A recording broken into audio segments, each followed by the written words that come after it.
तो welcome back दोस्तों, आपका एक बार फिर से स्वागत है मेरे चैनल में। मेरा नाम है रोहित गिल और आपका स्वागत है मेरे चैनल मिस्टर कोडर रोहित में। और पिछली वीडियोस में हमने यहाँ पर टैली इंस्टॉल करना सीखा था।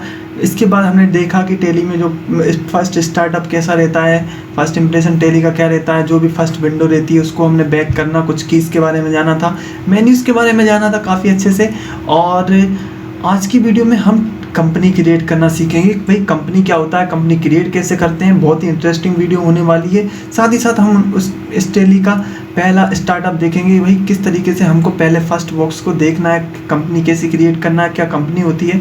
तो मैं सिंपली करता क्या हूँ, ज़्यादा देर नहीं लगाता हूँ आपको, ठीक है। तो अगर आप मेरे चैनल पर नए हैं तो वीडियो को लाइक शेयर सब्सक्राइब कर दें, ठीक है, और बेल आइकन को दबा लें ताकि आने वाली वीडियो आप तक पहुँचती रहे, ठीक है।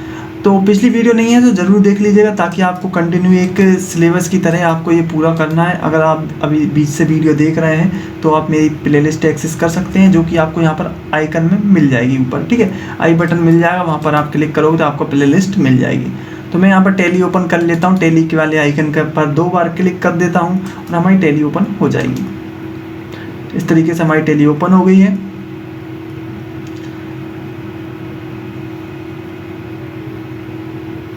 तो दोस्तों क्या है, टैली बहुत इंपॉर्टेंट सॉफ्टवेयर है। अगर आपको ये आता है तो आप प्राइवेट सेक्टर में आराम से 15-20 हज़ार की जॉब प्राइवेट सेक्टर में ले सकते हो कहीं पर भी। अगर आपको अच्छी तरीके से टैली आती है, डाटा एंट्री वर्क आता है तो आराम से ले सकते हो, ठीक है। तो हमने ये वाला सेक्शन पूरा कंप्लीट कर लिया था, ये मेन्यू बार देख लिया था, टाइटल बार देख लिया था।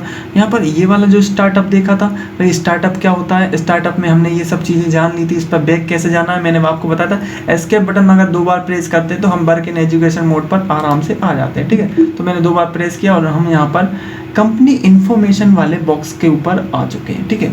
तो ये चीज़ है क्या कंपनी इन्फॉर्मेशन बॉक्स, आज की वीडियो में इसके बारे में जानेंगे, ठीक है। तो दोस्तों सबसे पहले मैं आपको बता देना चाहूँगा कि मैंने यहाँ पर PDF फाइल आपको डिस्क्रिप्शन में दे दी है। मैंने इसका एक नोट बनाया है ताकि आपको अच्छे से समझ में आए।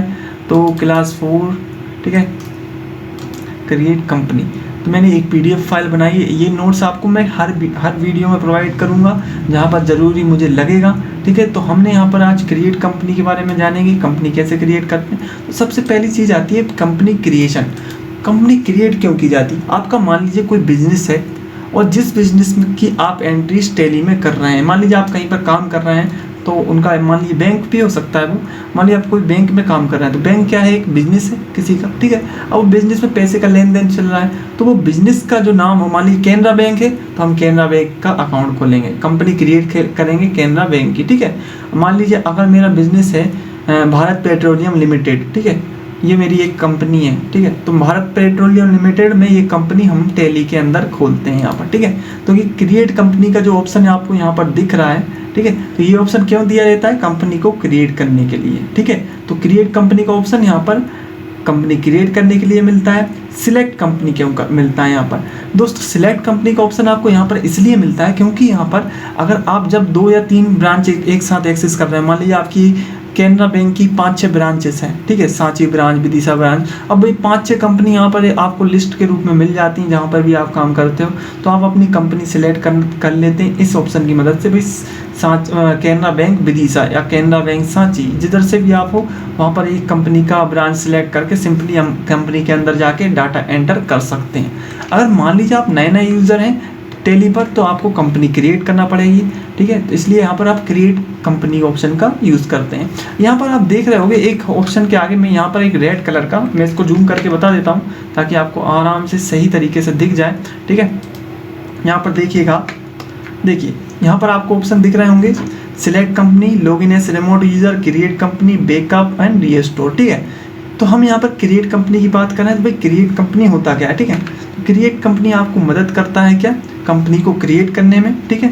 और सिलेक्ट कंपनी आपको कंपनी को सिलेक्ट करने में मदद करता है। यानी कि अगर आपके पास आपकी टैली में 2-4 कंपनी पहले से क्रिएटेड है तो हम वहाँ पर सिलेक्ट कंपनी का यूज़ करते हैं। रिमोट एंड यूज़र, मैंने यहाँ पर रिमोट यूज़र क्या होता है, मान लीजिए अगर आप कहीं काम कर रहे हैं तो हम एक साथ बहुत सारे कंप्यूटरों को रिमोटली कनेक्ट कर सकते हैं इंटरनेट के माध्यम से, और यहाँ पर मतलब एक कंप्यूटर से दूसरे कंप्यूटर में एंट्री कर सकते हैं, उसे बोलते हैं लॉगिन एज रिमोट यूज़र। यहाँ पर आपका एक आईडी और पासवर्ड बन जाता है और उस आईडी पासवर्ड को डालने के बाद आप अपनी टैली को कहीं पर बैठकर भी एक्सेस कर सकते हैं किसी भी कंप्यूटर से, ठीक है। यहाँ पर आ जाता है बैकअप, बैकअप यानी अपना कंप्यूटर का डाटा कहीं पर सेव कर देना। रीस्टोर, अगर आपने कहीं पर अपना डाटा सेव करके रखा है और कहीं दूसरे कंप्यूटर में जाकर उस कंपनी के डाटा को यहाँ पर लेके आना चाहते हो, यहाँ पर रीस्टोर ऑप्शन का यूज़ करते हैं। क्विट यानी कि इस वाले ऑप्शन से पीछे जाने या फिर टैली को बंद करने के लिए हम यहाँ पर क्विट ऑप्शन का यूज़ कर सकते हैं। ठीक है, तो अब हम यहाँ मेन चीज़ के ऊपर आ जाते हैं। हम सबसे पहले बात करेंगे क्रिएट कंपनी की। तो क्रिएट कंपनी के ऊपर जाकर मैं एरो की का यूज़ करूँगा। यहाँ पर आपको कोशिश ये करना है ज़्यादा से ज़्यादा आपको एरो की का यूज़ करना है। ठीक है, तो हम यहाँ पर क्रिएट कंपनी के ऊपर आ जाते हैं और क्रिएट कंपनी के ऊपर जाकर सिंपली एंटर प्रेस करूँगा और जैसे ही मैं एंटर प्रेस करता हूँ यहाँ पर इस तरीके का ऑप्शन आ जाता है। ठीक है दोस्तों, अब मैं आपको एक चीज़ और बताऊंगा इसमें। ठीक है, अब हम जैसे हम एरो की करते हैं यहाँ पर देखिए एक हाईलाइट दिख रहा है रेड। अगर मैं सी दबाऊंगा तो क्रिएट कंपनी काम करेगा, बी दबाऊंगा तो बैकअप काम करेगा, आर दबाऊंगा तो रिस्टोर, क्यू, क्योंकि ये चीज़ें हाईलाइट हो रही हैं। देखिए रेड कलर से हाईलाइट हो रही हैं ये चीज़ें, दिख रहा है आपको ये रेड कलर से हाईलाइट होते हुए दिख रही होंगी। देखिए दिख रही इस तरीके, ये अगर हाईलाइट दिख रही हैं आपको यानी इसका मतलब आप ये वाला वर्ड दबा के इनको एक्सेस कर सकते हैं। मैं अगर सी दबाता हूँ यहाँ पर तो सिंपली क्रिएट वाला कंपनी वाला हमारा ऑप्शन चालू हो जाएगा। अब यहाँ पर बात करते हैं हम थोड़ी सी। ठीक है, कंपनी क्रिएशन में। ठीक है, स्टार्टिंग में आते हैं कंपनी क्रिएशन के अंदर, तो ये हमारी इंपॉर्टेंट चीज़ है। अब इसमें देखिएगा दोस्तों क्या चीज़ है, डायरेक्टरी ये वो पाथ होता है जहाँ पर हमारा कंपनी का डाटा सेव होगा। फॉर एग्जांपल जैसे कि सी ड्राइव, यहाँ पर लिखा है सी ड्राइव के अंदर यूज़र नाम का एक फ़ोल्डर है, उसके बाद उसके अंदर एक पब्लिक नाम का फ़ोल्डर है और पब्लिक नाम के फ़ोल्डर के अंदर भी टेली ERP9 का फ़ोल्डर है और टेली ERP9 फ़ोल्डर के अंदर एक फ़ोल्डर है डाटा का जिसके अंदर हमारी ये कंपनी सेव होगी। अगर आप इसको चेंज करना चाहते हो तो दोस्तों आप सिंपली इसको टाइप भी कर सकते हो। कैसे टाइप करना है मैं आपको बता रहा हूँ। ठीक है, आप आओगे डेस्कटॉप के ऊपर, यहाँ पर कोई भी एक फ़ोल्डर क्रिएट करूँगा मैं यहाँ पर। ठीक है, डेस्कटॉप के ऊपर आप या फिर जहाँ पर भी आप सेव करना चाहते हैं, मान लो अगर आपके कंप्यूटर में आप सेव करना चाहते हैं इसका पाथ, तो यहाँ पर मैं जाऊँगा। ठीक है, और यहाँ पर मान लीजिए मैं इसके अंदर जाऊँगा और टेली डाटा नाम का एक फ़ोल्डर बना लेता हूँ। ठीक है, टेली डाटा न्यू फोल्डर बनाऊँगा यहाँ पर टेली, और टेली नाम का इस फोल्डर बनाकर मैं यहाँ पर अपना डाटा यहाँ पर सेव करना चाहता हूँ इस फोल्डर के अंदर। इस फोल्डर को ओपन करूँगा और यहाँ पर क्लिक करूँगा। देखिए यहाँ पर मुझे एक एड्रेस होगा F। ठीक है, एड्रेस क्या शो हो रहा है, देखिए ध्यान से देखिए F: टेली। ठीक है, तो यहाँ पर इसको इस एड्रेस को मुझे वहाँ पर टाइप करना है। ठीक है, और मैं ये एड्रेस जब इस टेली को दूंगा तो वो ये सारा डाटा इसकी के अंदर सेव करेगा। ठीक है, तो यहाँ पर मैं टाइप कर देता हूँ इस एड्रेस को। ठीक है, यहाँ पर F:: ठीक है, क्या इमोजी आ गए, सॉरी। ठीक है, और यहाँ पर टेली, इस तरीके से मैंने यहाँ पर सेव किया और सेव करने के बाद मैं बैक जाता हूँ और मैं एंटर करता हूँ, यानी कि इसने टेली ने एक्सेप्ट कर लिया इस डाटा को।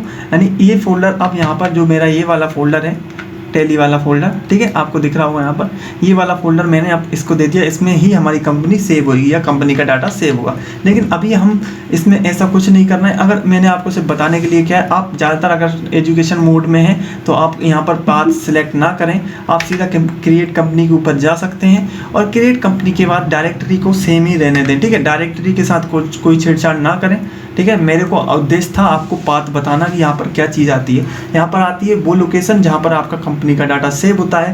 देखिए क्रिएट कंपनी में हम एक फॉर्म के रूप में कंपनी को भरते हैं। जैसे आप एक कंपनी बना रहे हैं या फिर आपकी एक ब्रांच है, ब्रांच कहाँ पर है, उसका नाम क्या है, उसकी पूरी डिटेल्स यहाँ पर हम फिल करते हैं कंपनी क्रिएशन में। ठीक है, कंपनी का नाम क्या है, एड्रेस कहाँ पर है, कंपनी कौन सी जगह की है, ये सारी डिटेल्स एक प्रकार जैसे आप खाता खुलवाते हो, आपका एक फॉर्म भरते हो, उसी तरीके से हम यहाँ पर टेली में अगर आपको क्रिएट कंपनी करना है तो पहले उसका पूरा फॉर्म भरना पड़ेगा और फिर जाकर उसकी पूरी डिटेल्स भरने के बाद एक कंपनी क्रिएट होती है। तो यहाँ पर पूछ रहा है नाम, तो नाम की जगह हमारा जो कंपनी का नाम होगा आएगा वो यहाँ पर सिंपली फिलअप कर देता हूँ। तो मान लीजिए मैं यहाँ पर कंपनी का नाम बनाना चाहता हूँ मिस्टर कोडर रोहित। ठीक है, अभी मैं मेरी यूट्यूब चैनल का नाम भी यही है, तो ठीक है, तो मैं यही बना देता हूँ ताकि मुझे आसानी रहेगी, मिस्टर कोडर रोहित। और यहाँ पर एड्रेस लिखता हूँ। अब मेरे मान लीजिए कंपनी है, कंपनी का एड्रेस कहीं पर भी लिख सकते हैं, SANCHI सांची। ठीक है, ठीक है, और सांची के अंदर मैं यहाँ पर लिख सकता हूँ MP, कुछ भी लिख दें। ठीक है, इसके बाद अगर आप और भी एड्रेस लिखना चाहते हैं यहाँ पर और भी ऑप्शन मिल जाते हैं आपको, अगर आप पूरा कंप्लीट एड्रेस लिखना चाहते हैं। अब आती है कंट्री की बात। कंट्री क्या होती है? कंट्री होती है आपका देश, जो भी हो। मेरा देश इंडिया है, आप यहाँ पर इंडिया लिख सकते हैं बिल्कुल आराम से। मैं यहाँ पर यहाँ पर बैक स्पेस दबाऊंगा तो यहाँ पर बैक कर सकता हूँ, ठीक है। और एस्केप दबाऊंगा तो ये पूरा खाली हो जाता है, ठीक है। यहाँ पर लिखूंगा मैं, आई एम सॉरी, ठीक है। अगर आप यहाँ पर एस्केप 2 बार दबाओगे तो ये पूरा आपको बाहर फेंक देगा, ठीक है। तो एस्केप बटन का यूज़ नहीं करना है आपको, ओनली बैक स्पेस बटन का यूज़ करना है। मैं यहाँ पर फिर से लिख देता हूँ, मिस्टर कोडर रोहित, और यहाँ पर सिंपली मेलिंग। अब मेलिंग नेम क्या होता है दोस्तों? हम बात कर रहे हैं मेलिंग नेम क्या होता है। मेलिंग नेम क्या होता है और क्या करता है? मेलिंग नेम दोस्तों, अगर आप किसी को ईमेल करोगे टेली के थ्रू तो किस नाम से आपका मेल जाएगा, तो वो नेम यहाँ पर ईमेल नेम होता है, ठीक है। तो ईमेल नेम क्या होता है? अगर मेल करते हैं तो वो नाम होता है। यहाँ पर मान लीजिए मैंने सांची लिख दिया और मध्य प्रदेश लिख दिया सिंपली। और यहाँ पर एड्रेस लिखने के बाद आता है कंट्री। कंट्री क्या होती है? कंट्री होता है देश। देश हमारा इंडिया लिख दे रहा, INDIA इंडिया, ठीक है। अब देखिए यहाँ पर मैं अगर इंडिया लिखता हूँ तो यहाँ पर देखिए, यहाँ पर लिस्ट ऑफ कंट्री से जाती है, ठीक है। और मैं यहाँ पर आई भी लिखूँगा तो यहाँ पर लिस्ट आ जाएगी, ठीक है। देखिए आई से आने वाले जितने भी देश हैं उनकी लिस्ट आ गई यहाँ पे, इंडिया, इंडोनेशिया, इराक। तो हमें तो अभी ओनली इंडिया लिखना है, तो यहाँ पर एरो की दबाता हूँ। एरो की जैसे ही दबाता हूँ वो हमारा कर्सर यहाँ पर जो बटन है हमारा बॉक्स, ठीक है, वो यहाँ पर आ जाता है और हम सिंपली यहाँ पर इंडिया के ऊपर आकर क्लिक कर सकते हैं, या फिर आप इंडिया रैंडमली टाइप भी कर सकते हैं। स्टेट क्या है? मेरी स्टेट मध्य प्रदेश है, MA, तो हम यहाँ पर MADH जैसे मध्य प्रदेश टाइप करता हूँ, यहाँ पर देखिए लास्ट कोने में यहाँ पर मुझे मध्य प्रदेश का जो नाम आ गया है और मैं सिंपली यहाँ पर एंटर दबाऊंगा तो मध्य प्रदेश आ गया। पिन कोड जो भी हो आपका, ठीक है, 4061 मैं कुछ भी डाल दे रहा हूँ। फ़ोन नंबर आप कुछ भी डाल सकते हैं यहाँ पर, आपका जो भी फ़ोन नंबर हो यहाँ पर फ़ोन नंबर फिल करेंगे यहाँ पर, ठीक है। अब यहाँ पर क्या पूछ रहा है आपसे? फ़ोन नंबर, इसके बाद mobile number, sorry I am so sorry, ठीक है, यहाँ पर विंडो की तरफ, ठीक है। अब यहाँ पर मोबाइल नंबर वो भी कुछ भी डाल सकते हैं आप यहाँ पर, ठीक है। फैक्स नंबर भी जो भी हो आपका, ईमेल एड्रेस जो भी हो, ठीक है, @gmail.com, ठीक है। और वेबसाइट भी यहाँ पर आप कोई भी डाल सकते हैं, वेबसाइट www.com, ठीक है। और वेबसाइट भी डाल दी मैंने यहाँ पर। अब ये आता है यहाँ पर हमने यहाँ तक का डिटेल्स पूरी भर ली है, कॉन्टैक्ट डिटेल्स भर ली है, प्राइमरी मेलिंग डिटेल्स, मेल करने के लिए जो डिटेल्स अलाउ होती हैं वो भी हमने फिलअप कर ली हैं। यहाँ पर कंपनी का नाम डाल लिया है। अब आते हैं book and financial year details. Financial year क्या होता है? देखिए यहाँ पर दोस्तों, मैं आपको पहले यहाँ पर हमारे क्रिएट कंपनी के बारे में बता दिया। यदि आप एक टेली में वर्क कर रहे हैं तो आप सबसे पहले जानना होगी कि टेली कंपनी में क्रिएट क्यों करते हैं, ये आप पढ़ लीजिएगा, मैंने नोट्स दे दिए हैं, ठीक है। सिलेक्ट कंपनी का यूज़ भी मैंने आपको बता दिया है, अगर नहीं आया तो आप यहाँ पर पढ़ सकते हैं, ठीक है। लॉगिन है, रिमोट यूज़र भी बता दिया। मैं आपको बताना चाह रहा हूँ यहाँ पर फाइनेंशियल ईयर, ठीक है। फाइनेंशियल ईयर क्या होता है? टेली में फाइनेंशियल ईयर को हिंदी में यहाँ पर सॉरी गलत लिख दिया मैंने, ठीक है, वित्तीय वर्ष है, ठीक है, वित्तीय वर्ष कहा जाता है, ठीक है। ये वो टाइम होता है जिसके अंदर बिजनेस या कंपनी अपने प्रॉफिट लॉस कितना किसको देना है, कितना किससे लिया है, ये सब एनालाइज करके रखती है, यानी लेखा जोखा तैयार करके रखती है, इस सब का करती है, ठीक है। यानी कि वो क्या होता है? एक ऐसा काल या ऐसा समय अंतराल जिसमें कंपनी पूरा हिसाब किताब करती है। मान लीजिए जैसे कि हमारी सरकार का वित्तीय वर्ष रहता है 1 अप्रैल से 31 मार्च, वही सिस्टम यहाँ पर चलता है, एक निश्चित टाइम जिसके अंदर कंपनी अपना प्रॉफिट या घाटा या लाभ निकालती हो, उसको बोलते हैं वित्तीय वर्ष। मान लीजिए आप सेट करके रखते हैं भाई आपकी एक छोटी कंपनी है तो हर 3 महीने में वो अपना प्रॉफिट लॉस निकाल के रखे। अब कोई बड़ी कंपनी है तो हर साल में 1 साल में एक बार वो अपना प्रॉफिट लॉस निकाल के रख सकते हैं। अगर आप चाहते हो हर डेली का डेली आपका प्रॉफिट लॉस देखना तो आप वहाँ पर फाइनेंशियल ईयर बिगनिंग ईयर रख देंगे और बिगनिंग फ्रॉम, ठीक है, कहाँ कब से कब तक के लिए यहाँ पर डेट डाल सकते हैं। मैं अभी रेंडमली सिलेक्ट रहने दे रहा हूँ, मैं कुछ चेंजेस नहीं कर रहा हूँ, ठीक है, जो है वो रहने देंगे क्योंकि हम यहाँ पर सीख रहे हैं। मेरा उद्देश्य था आपको सिखाना और यहाँ पर मैं सिंपली यहाँ पर डिफ़ॉल्ट वैल्यू है वही सेट रख दूँगा, ठीक है। तो फाइनेंशियल आई होप आपको फाइनेंशियल ईयर यहाँ पर समझने आ गया होगा। अब आते हैं पासवर्ड के ऊपर। सिक्योरिटी क्या होती है दोस्तों? इस वाले ऑप्शन को अभी आप स्किप कीजिए क्योंकि मैं नहीं चाहता कि अभी आप कोई भी प्रॉब्लम क्रिएट करो, पासवर्ड आप कंपनी क्रिएट करो, उस पर पासवर्ड लग जाए तो अभी हमको इसका कुछ नहीं करना है, सिंपली इसको स्किप कीजिए। आने वाली वीडियोस में मैं इसको बताऊंगा आपको, एक वीडियो अलग से बनाऊंगा जिसमें पूरी कंपनी क्रिएट करके बताऊंगा, उसमें पासवर्ड कैसे लगाते हैं, पासवर्ड कैसे हटाते हैं, पासवर्ड कैसे रीसेट करते हैं, इसके ऊपर मैं वीडियो बनाऊंगा, ठीक है, टैली का। तो अभी तो आपको बस इतना करना है, इसको स्किप करना है, इसमें कुछ नहीं करना है, नो सिक्योरिटी है, नो रहने देंगे। इसके बाद अब यहाँ पे आते हैं लास्ट वाले ऑप्शन में, ठीक है। इसमें पूछेंगे हमसे करेंसी के बारे में। ये लिखा है यहाँ पर बेस करेंसी सिंबल। जैसे कि हम जानते हैं इंडिया का सिंबल क्या रहता है, रुपया, और रुपया को इसी तरीके से लिखते हैं, यानी जो डिटेल भरी है उसको वैसे के वैसे रहने देंगे। फॉर्मल नेम क्या होता है, फॉर्मल नेम यानी कि इंडियन रुपी, INR का मतलब होता है इंडियन रुपी, ये भी ठीक है, कोई दिक्कत नहीं। अगर आप इसको चेंज करना चाहते, वैसे तो होगा ही नहीं, लेकिन आप चाहते हो भाई आप इंडिया में रह के भी डॉलर में अपना वर्क करना चाहते हो, तो फिर आप यहाँ पर डॉलर भी चेंज कर सकते हो, कोई दिक्कत नहीं, ठीक है। अब जाते हैं सफिक्स सिंबल टू अमाउंट। अब ये कहना है अमाउंट जो है सिंबल जो रहता है उसका अमाउंट का सिंबल लगाना है या नहीं लगाना है। अगर आप चाहते हो आपके पैसे जहाँ पर भी पैसों की एंट्री करो वहाँ पे अमाउंट का सिंबल आए, तो यहाँ पर यस कर दीजिए। मैं चाहता हूँ भाई आ जाए, ठीक है, तो ये मैंने यहाँ पर वाई दबाया और एंटर मारा, तो यस आ गया, ठीक है। अब यहाँ पर पूछ रहा है अगला ऑप्शन कि add space between amount and symbol. कह रहा है अमाउंट और सिंबल के बीच में स्पेस चाहिए कि नहीं चाहिए। भाई स्पेस चाहिए, अगर आप चाहते हो 1000 रुपये लिखना चाहते हो और उसको बिल्कुल चिपका के तो लिखोगे नहीं, स्पेस तो लिखोगे ना, इसलिए यहाँ पर यस है तो यस रहने देंगे। अगर आप नहीं चाहते हो कि भाई स्पेस आए तो यहाँ पर नो कर दीजिएगा। Show amount in millions, millions क्या 10 लाख का 1 मिलियन होता, तो उस तरीके से अगर आप चाहते हो यहाँ पर आपका अमाउंट मिलियन में शो हो, आपका पैसा मिलियन में शो हो, तो यहाँ पर यस कर दीजिएगा, नहीं तो नो ही रहने दीजिएगा। मेरा सजेशन यही रहेगा कि नो ही रहने देना आप, ठीक है। अब मैं फिर से यहाँ पर आता हूँ, इसको साइड करता हूँ, ठीक है। अब यहाँ पे देखिएगा आप, ठीक है, यहाँ पर पूछा है नंबर ऑफ डेसिमल प्लेसेस। क्या बोल रहा है, नंबर ऑफ डेसिमल प्लेसेस। अब डेसिमल प्लेसेस क्या होता है वो मैं आपको बताता हूँ। मैं अपने PDF पे आता हूँ और मैंने इसको डिक्लेयर करके रखा है यहाँ पर, ठीक है। तो भाई PDF में मैंने ये बताया आपको, देखिए यहाँ पर लिखा है 0.56, दिख रहा है आपको, नहीं दिख रहा है, मैं जूम कर देता हूँ। यहाँ पे लिखा है 0.56 डेसिमल प्लेस यानी दशमलव की संख्या है, यानी ऐसी संख्या है जो दशमलव वाली हो, ठीक है। तो 0.56 लिखा है यहाँ पर, यानी कि यही है डेसिमल प्लेसेस। यानी यहाँ पर कितनी दशमलव संख्या है, दशमलव के बाद कितनी संख्या है, 2 संख्या है, तो इनको बोलेंगे हम 2 डेसिमल प्लेसेस, ठीक है। अगर यहाँ पे दशमलव की बात 3 संख्याएं होती तो हम यहाँ पर 3 दशमलव डेसिमल प्लेसेस बोल देते, तो इनको हम पैसा बोलते हैं, ठीक है। अगर हम रुपए में इनकी बात कर रहे हैं तो 1 रुपये 56 पैसा, यहाँ पे 1.50 लिखा है तो इसको हम बोलेंगे 1 रुपये 50 पैसा, ठीक है। यहाँ पर 0.6 लिखा है तो इसको बोलेंगे 26 पैसा, यानी दशमलव के बाद की संख्या को हम पैसा बोलते हैं, ठीक है। इतना आपको याद रखना है, ठीक है।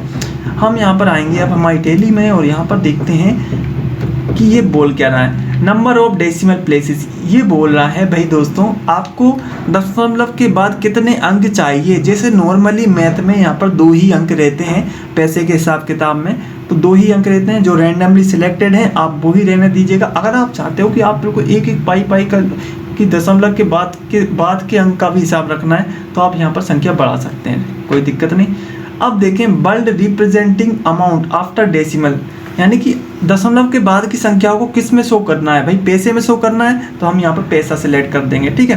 अब अगला है number of decimal places of amount in word, यानी कि सेम वही पूछ रहा है नंबर ऑफ डेसिमल प्लेसेस, दशमलव के बाद की संख्याओं का जो अमाउंट है कि कितने वर्ड में बताना है, 2 में, ठीक है। अमाउंट इन वर्ड्स यानी 2, तो केवल 2 अंकों को ही पैसे में बताना है, यहाँ पर ये बताया, ठीक है। तो आई होप दोस्तों यहाँ पर आपको इतना समझ नहीं आया। अब मुझे सिंपली करना क्या है दोस्तों, यहाँ पर सिंपली क्लिक करना है, मुझे एंटर करना है, ठीक है। एंटर करते जाऊँगा और यहाँ पर जैसे मैं एंटर करता हूँ, ठीक है, मैं इसके ऊपर आ जाता हूँ और एंटर करूँगा, ये पूछेगा एक्सेप्ट। देखिए यहाँ पर ऑप्शन क्या आया, एक्सेप्ट ऑप्शन आया, यहाँ पर आया कि नहीं आया, यस या नो। आपको कुछ नहीं करना, या तो बाय दबा दीजिए या फिर सिंपली एंटर दबा दीजिए। एंटर जैसे ही दबाएंगे हम दोस्तों यहाँ पर ये थोड़ा सा लोडिंग करेगा, देखिए मेरा कर्सर को लोडिंग कर रहा है ये, और जैसे ये लोडिंग करता है ऑटोमेटिकली ये सेव कर देता है और आपकी कंपनी बन चुकी है। और वेलकम दोस्तों, आपकी कंपनी बनने के बाद आप यहाँ पर अपने मेन पेज के ऊपर आ गए। देखिए यहाँ पर अब मैं आपको यहाँ पर कुछ दिखाना चाहूँगा, ठीक है। यहाँ पर देखिए आपकी कंपनी बन गई, मिस्टर कोडर रोहित, ठीक है। यहाँ पर अभी हमने कोई एंट्री नहीं करी है। डेट ऑफ लास्ट एंट्री ये बता रहा है, लास्ट एंट्री की तारीख क्या है, अभी हमने कोई एंट्री नहीं करी है इसलिए यहाँ पर कोई तारीख भी नहीं बता रहा है वो, ठीक है। लिस्ट ऑफ सिलेक्टेड कंपनी, यहाँ पर कंपनियों की लिस्ट आएगी, तो हमारी एक कंपनी की लिस्ट आ गई जो कि हमने अभी बनाई है, मिस्टर कुडर रोहित। अब यहाँ पर करंट पीरियड आ रहा है, यानी कि अब पीरियड क्या होता है, पीरियड होता है एक समय अंतराल। तो यहाँ पर वही करंट पीरियड बता रहा है 1/4/2031 से वो 21 से 31/3/2022 तक का ये पीरियड रहेगा, यानी 1 साल का पूरा। और इस साल में आज की करंट डेट बता रहा है 1 अप्रैल 2021, ठीक है। क्योंकि दोस्तों ये टैली हम एजुकेशन मोड पे चला रहे हैं, तो ये कुछ स्पेशल डेट्स के लिए ही हमको अलाउ करता है। उन्हीं डेट्स में हम यहाँ पर एंट्री करते हैं, उन्हीं डेट्स में हम यहाँ पर सारा वर्क सीखेंगे, ठीक है। तो आई होप दोस्तों यहाँ पर आपको कंपनी क्रिएट करना आ गया है। अब गेटवे ऑफ टैली के अंदर आएंगे और इन सभी के ऑप्शनों को हम धीरे धीरे करके एक एक वीडियो में कंप्लीट करेंगे। तो हमने यहाँ पर कंपनी क्रिएट करना सीख लिया है और हम जानेंगे अब कंपनी को कैसे हैंडल करना है, उसमें क्या वाउचर एंट्री होती हैं, कंपनी के अंदर ग्रुप्स क्या होते हैं, लेजर क्या होती हैं, इन सभी को हम आने वाली वीडियोस में करेंगे। वीडियो अच्छी लगे तो लाइक से सब्सक्राइब कीजिएगा। मिलते हैं अगले वीडियो में। Thank you for watching.